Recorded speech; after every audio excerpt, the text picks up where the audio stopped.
Tribal जो culture है वो नॉन हिंदू है। और मुझे खुशी है इस बात को मैं 2011 से, उसके पहले से कहता रहा, 2007 से। और मेरे वजह से छत्तीसगढ़ में मुझे खुशी है कि 4.5 लाख लोगों ने अपने धर्म के कॉलम में हमारा धर्म आदिवासी धर्म है ये लिखाया। इसका सीरियस कैंपेन हमने छत्तीसगढ़ में चलाया। ये पहली बात है जिसको हमें समझना होगा कि भारत की सभ्यता की शुरुआत ये वेदों से नहीं होती। भागवत जी और आरएसएस के जो ब्रेन ड्रेन लोग हैं, ब्रेन ड्रेन, मैं इनको ब्रेन ड्रेन कहता हूं, मेंटली अनफिट लोग हैं आरएसएस के। ये जो एरियल और एंटीना वाले लोग हैं ना, तथाकथित जो ब्राह्मण लोग आप कहते हो, वो मेंटली अनफिट है। अरे जो अपनी मां की कदर नहीं कहता, मैं बोलता उसके मुंह से पैदा हुआ, मैं इधर से पैदा हुआ, उधर से पैदा हुआ। ये धरती पे सारा इंसान एक ही जगह से पैदा हुआ है, मां की कोख से पैदा हुआ। एक ही कहता है कि मैं मां की कोख से पैदा नहीं हुआ, मुंह से पैदा हुआ। ये अननेचुरल डिलीवरी है।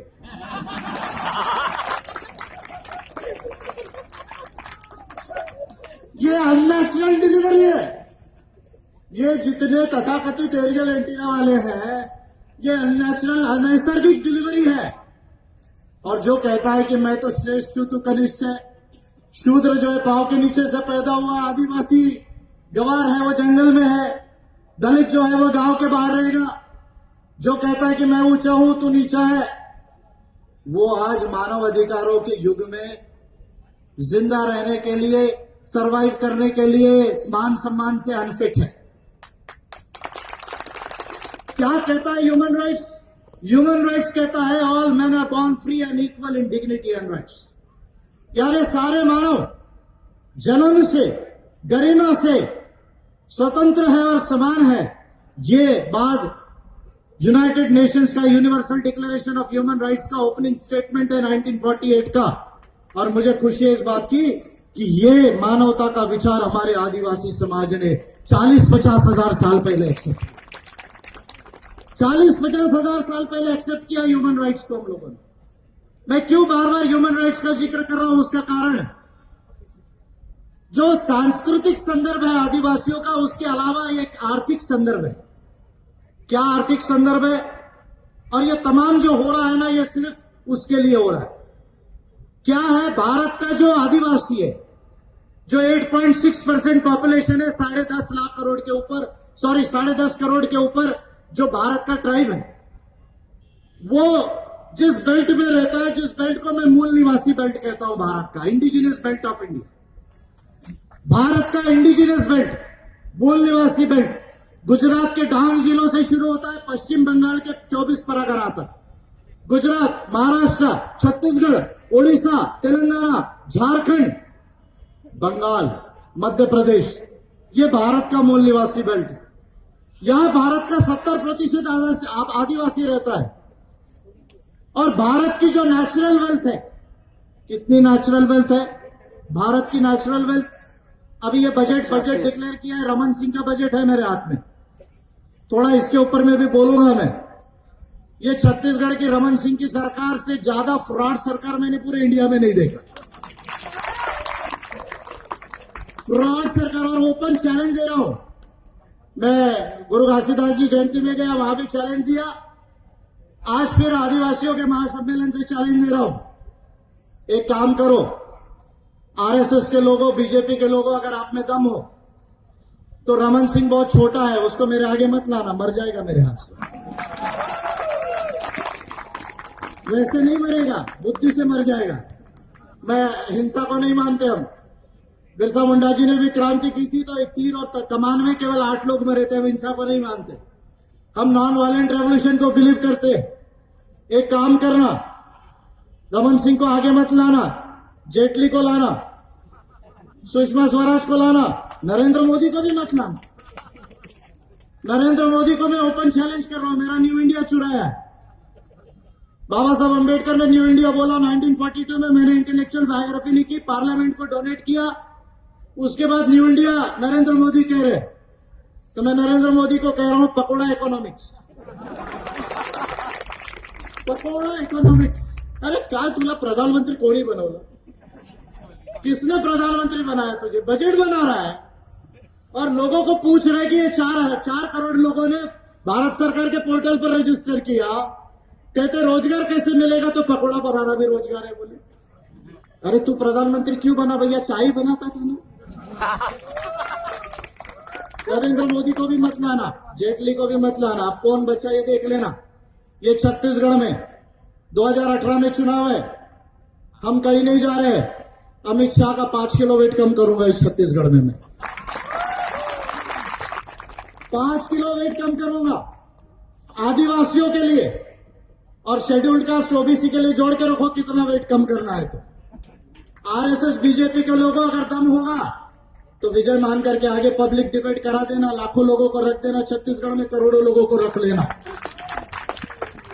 और 2018 में पता चल जाएगा कि इस देश के एरियल और एंटीना इंटेलिजेंट है या इस देश का आदिवासी और अम्बेडकराइट इंटेलिजेंट है। अरे तुम इतने भगोड़े हो, यहां 1.5 लाख लोग हैं और गवर्नर घूमने गए। पार्लियामेंट के अंदर मेजर क्वेश्चन होता है, प्रधानमंत्री गायब रहते हैं। मैंने कहा ये भगोड़ा प्राइम मिनिस्टर है। आज आदिवासियों के तरफ से मैं कह रहा हूं कि आपके गवर्नर भी भगोड़े हैं यहां। और ये मैं क्यों कह रहा हूं? Because the responsibility of the implementation of the 5th schedule, my dear governor of Chhattisgarh, it solely rest upon the governor.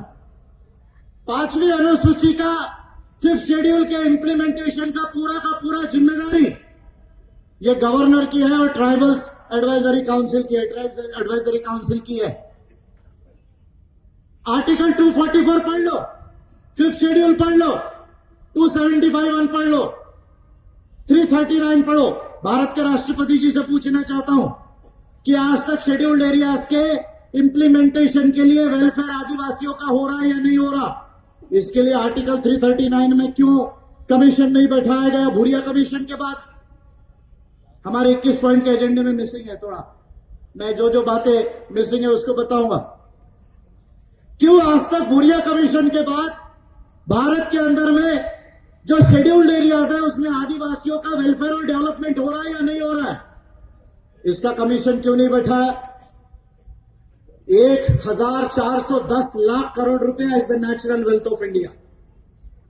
Bharat की संपत्ति 1410 लाख करोड़ रुपया है। 1400 लाख करोड़ रुपया राउंड ऑफ कर रहा हूं, और इसका 70% संपत्ति ये आदिवासी के जमीन में है। 70% संपत्ति आदिवासी के जमीन। और इसलिए मैं कभी कभी कहता हूं अपने भाषणों में, यूट्यूब में करोड़ों लोग देखते हैं, और आदिवासियों पे तो मैं इतना बोला हूं क्योंकि मैं अपने आप को आदिवासी समझता हूं, मुझे अपनी कल्चरल हिस्ट्री मालूम है। आज चाहे आप ओबीसी हो या शेड्यूल्ड कास्ट हो या कुछ भी हो, लेकिन 40-50 हजार साल पहले, 10,000 साल पहले हम सब इस देश के आदिवासी थे। और इसलिए जब मैं बैठा था तो कोट सूट पहना, लेकिन मुझे ये सिंबल मिला गोंडवाना।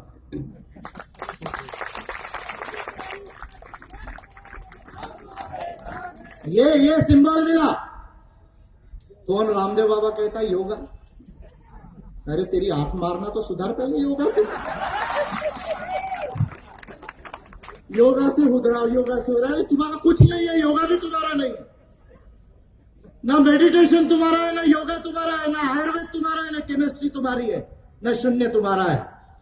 ये सिंबल जाके देखो, इंडस वैली सिविलाइजेशन, सिंधु घाटी की सभ्यता में ये सिविलाइजेशन, ये सिंबल है। इसलिए मैंने इसको पहनाया, कोट सूट पहनने के बावजूद इसको पहना, क्योंकि भारत के अंदर में सभ्यता बनाने वाले ये इंद्र या मनु नहीं, इस देश के हमारे शंभू माधव है 88, जो भारत के अंदर में ट्राइबल कल्चर में शंभू माधव हुए, तुपार लिंगो हुए, यति मुनीस मुंडकास हुए, तीर्थंकारास हुए, तुब्बो भगवंता हुए।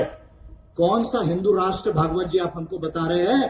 भारत न कभी हिंदू राष्ट्र था, न कभी हिंदू राष्ट्र बनेगा। भारत न कभी हिंदू राष्ट्र था, न कभी हिंदू राष्ट्र बनेगा। भारत यदि कुछ था तो प्रबुद्ध गोंडवाना लैंड था, और प्रबुद्ध गोंडवाना लैंड ही बनेगा। तो ये 1400 लाख करोड़ रुपए की संपत्ति का 70% आदिवासियों के अंदर है। इसलिए मैं कभी कभी कहता हूं कि अंबानी सबसे अमीर नहीं है, आदिवासी सबसे अमीर है देश के अंदर। अब षड्यंत्र क्या चल रहा है? षड्यंत्र चल रहा है कि ये जमीन के अंदर जो खनिज संपदा है, और छत्तीसगढ़ भारत का दूसरा सबसे अमीर राज्य है। कौन कहता है गरीब है? भारत का दूसरा सबसे अमीर राज्य है झारखंड के बाद यदि कोई है तो छत्तीसगढ़ है, क्योंकि सबसे ज्यादा माइंस एंड मिनरल्स झारखंड के बाद छत्तीसगढ़ में है। और ये रमन सिंह गवर्नमेंट बनाते हैं 83,000 करोड़ का। अरे कौन फाइनेंस मिनिस्टर है तुम्हारे छत्तीसगढ़ का? कौन फाइनेंस सेक्रेटरी है? मिंजी जरा पता करना, उसको मेरे पास भेजना क्लास लेने के लिए। 83,000 करोड़ का बजट बना रहे, मजाक कर रहे हैं। इस देश छत्तीसगढ़ के अंदर में अगर अम्बेडकराइट गवर्नमेंट में बना लूं, आदिवासियों की गवर्नमेंट अगर बना लूं, तो एक छत्तीसगढ़ का बजट आज 83,000 करोड़ का नहीं, 1.25 लाख करोड़ से ऊपर होगा आज के तारीख में। 50,000 करोड़ रुपए के टैक्सेस को माइनिंग के अंदर से जो रॉयल्टी आना चाहिए, जो टैक्सेस आना चाहिए, उसको रमन सिंह की सरकार छोड़ रही है। और अभी बजट डिक्लेयर किया 83,000 करोड़ का, 15,350 करोड़ केवल आदिवासियों को दिया। 18.47% होता है एक्सपेंडिचर का, 18.47% होता है। केवल 100 में 18 रुपया दिया। आदिवासी 32% है छत्तीसगढ़ के अंदर, 18% दिया। SC/ST को मिला हुआ SC/ST सब प्लान 25% दिया। वो भी खुशी है मेरी बात, मुझे इस बात की कि 3% एक्चुअली 22% से 3% जो आया वो मेरे वजह से बढ़ा है छत्तीसगढ़ में। मैंने पिटीशन किया है छत्तीसगढ़ गवर्नमेंट को। लेकिन 44% अगर SC/ST की पॉपुलेशन है तो SC/ST सब प्लान 25% क्यों, 35% क्यों नहीं, 40% क्यों नहीं? तो ये षड्यंत्र है कि आदिवासियों के अंदर जितना मिनरल्स है उसको लिया जाए और उसको डिस्पोजेस किया जाए कल्चरली एंड इकोनॉमिकली। अब ये समस्या है। आदिवासियों के 3 शत्रु है जिसको हमें ध्यान में रखना चाहिए। कौन से 3 शत्रु है? हिंदुत्ववाद, जातीय पूंजीवाद, असंवैधानिकवाद। 3 शत्रु है जिनको आइडेंटिफाई करना। हिंदुत्ववाद, जातीय पूंजीवाद और असंवैधानिकवाद। हिंदुत्ववाद को आप खूब पहचानते हैं। किस किस का फोटो ला रहे? दीनदयाल उपाध्याय का लाया, ये लाया, इधर महाराणा प्रताप का ला रहे। यहां महाराणा प्रताप की क्या जरूरत है छत्तीसगढ़ में? अरे रायपुर के आगे अगर किसी का स्टेच्यू लगाना था तो महारानी दुर्गावती का या वीर नारायण सिंह जी का लगाना चाहिए था। महाराणा प्रताप जी का यहां क्या संदर्भ है? वो चित्तौड़ में संदर्भ होगा, हल्दी घाटी में होगा जहां भागे थे वो। छत्तीसगढ़ में क्या संदर्भ है? छत्तीसगढ़ में आदिवासी का होना चाहिए, बिरसा मुंडा, वीर नारायण सिंह का होना चाहिए, रानी दुर्गावती जी का होना चाहिए। तो इसका समाधान क्या है, इसको समझना। और यह बात तो हमें अच्छे से समझना होगा कि कांग्रेस बीजेपी दोनों इसका पार्ट है। माफ कीजिएगा, मैं किसी को पॉलिटिकली हो तो उसको मैं हर्ट नहीं करना चाहता, लेकिन मैं आदिवासियों के राइट्स पे बोल रहा हूं। यूनाइटेड नेशंस का आईएलओ कन्वेंशन 169, संयुक्त राष्ट्र का आईएलओ कन्वेंशन 169, अरविंद नेताम जी ध्यान देंगे, कोटाई जी ध्यान देंगे, बड़ा इंपॉर्टेंट है। 169 ILO convention of United Nations human rights का। उसके बाद universal United Nations declaration of rights of indigenous people 2007 का। क्या कहते हैं ये कहते हैं कि आदिवासियों का जो एंसेस्ट्रल डोमेन है, जो इंडिजिनस पीपल है दुनिया भर के, उसकी जल जमीन जंगल के ऊपर, उस संपत्ति के ऊपर, उस कल्चर के ऊपर, उस सभ्यता के ऊपर अगर सबसे पहला अगर किसी का अधिकार है तो वो गवर्नमेंट का भी अधिकार नहीं है, वो आदिवासियों का अधिकार है। That is the human. Even the government is not having the rights, even the state does not has the first right over the जल जमीन जंगल और the culture of the tribal ancestral domain. क्या हुआ? 1957 में भारत के अंदर 107वां जो हमने कन्वेंशन साइन किया, और 1989 के आते आते 1989 के आते आते जो कांग्रेस की गवर्नमेंट थी, भारत सरकार ने यह कहा यूनाइटेड नेशंस के अंदर जाकर कि नहीं, भारत में कोई इंडिजिनस नहीं, हम सब इंडिजिनस है। अरे चोरों, तुम्हारे डीएनए खोल खोल के दिखा दिया अगर, तो तुम्हारा डीएनए अगर खोल खोल के दिखाया भारत के अंदर में, तो ये हाफ पैंट वाले मेरे वजह से फुल पैंट पहने, उनको मालूम नहीं है। आपको मालूम है क्या ये बात? नहीं मालूम है। आरएसएस को हाफ पैंट से फुल पैंट लाने वाला मैं व्यक्ति हूं इंडिया के अंदर में, क्योंकि मैं बार बार बोल रहा हूं, यार शर्म करो, आप 80 साल के हो गए हाफ पैंट पे घूम रहे, बच्चा 18 साल का होता है तो भी फुल पैंट पहनता है।